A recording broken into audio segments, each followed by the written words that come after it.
Looking at what's happening today, there are more and more signs of cracks in the Federal Republic of Germany.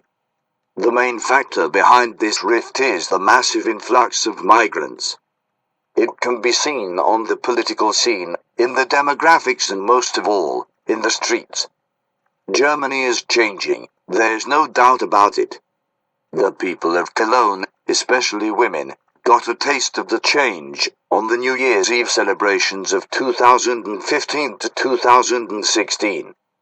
Hundreds of women were surrounded by young migrant men, mostly Muslims, and sexually assaulted on a scale which had not been seen before. There were similar attacks in other cities. German streets are no longer safe. White Germans, especially women, have to watch out where they go.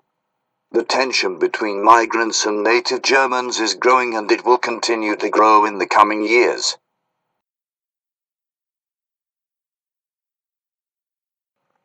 A quick look at German demographics shows that the number of births in 2015, where the mother had foreign citizenship, was 20.1%. That's a record. In former West Germany, this number was 21.8%, and in the former East Germany, it was only 7.4%. The number for 2016 is probably even higher. Also, there are immigrants who have received German citizenship, and their children should also be taken into account. A good estimation would be that 30% of German newborns have foreign background. In some cities, this number could very well be over 50%. However, regional differences are quite large. The social tensions have caused a lot of Germans to leave the country altogether.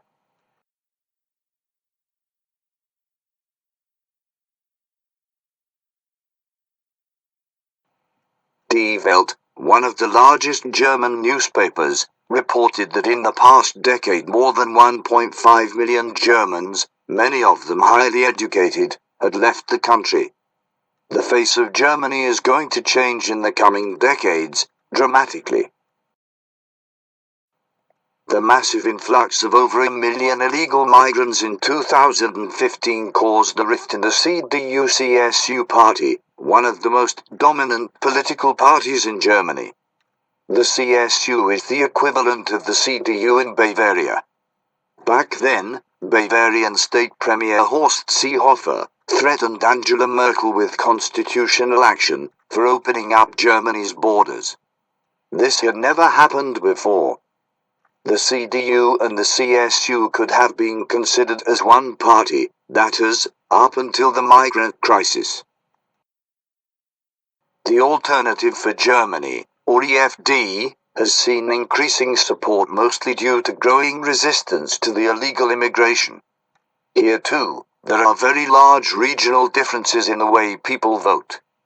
In the regional elections in 2016, which were held in 3 states, the EFD received 24.2% in Saxony-Anhalt but only 12.6% in Rhineland-Palatinate, but that's not the only difference.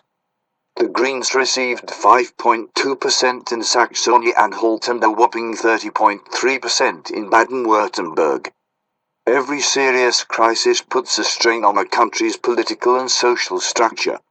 The migrant crisis isn't over, far from it. New migrants keep arriving, and Germany's Muslim population is growing rapidly. Another very important factor is the coming economic crisis. And make no mistake about it, there is an economic crisis on the way. Deutsche Bank's problems have been widely reported. It looks like the bank will be the next Lehman Brothers. When that bank goes bankrupt, it will pull other banks with it, and it will be a repetition of the 2007 crisis, only bigger. When that happens, it will only increase the tension between native Germans and migrants. At the moment, the economy is doing fairly well. Unemployment is at a low level. When everybody's got jobs and money to spend, things remain relatively calm. However, when people lose their jobs and the government is forced to cut back on social benefits, that's when bad things start to happen. when the government cuts back on health services, free housing for migrants and other benefits, what's the reaction going to be? What are the millions of migrants, many of whom feel that they are entitled to having benefits, going to do? Are they going to sit still and say nothing? Very unlikely. Things are going to become dangerous and probably end up in violence. When this happens, the rift between the CDU and CSU is going to widen, and the CSU might become a separate political party altogether. This would create a gap between Bavaria and the rest of the country. The EFD could very well win in some of the eastern states and perhaps join the CSU in a coalition. A civil conflict is entirely possible, like in the 1930s. It may be too late to turn things around at this point. With a foreign population exceeding 50% in some areas, which does not share the same values as Germans do, may very well lead to immigrants forming their own political parties and their own local authorities.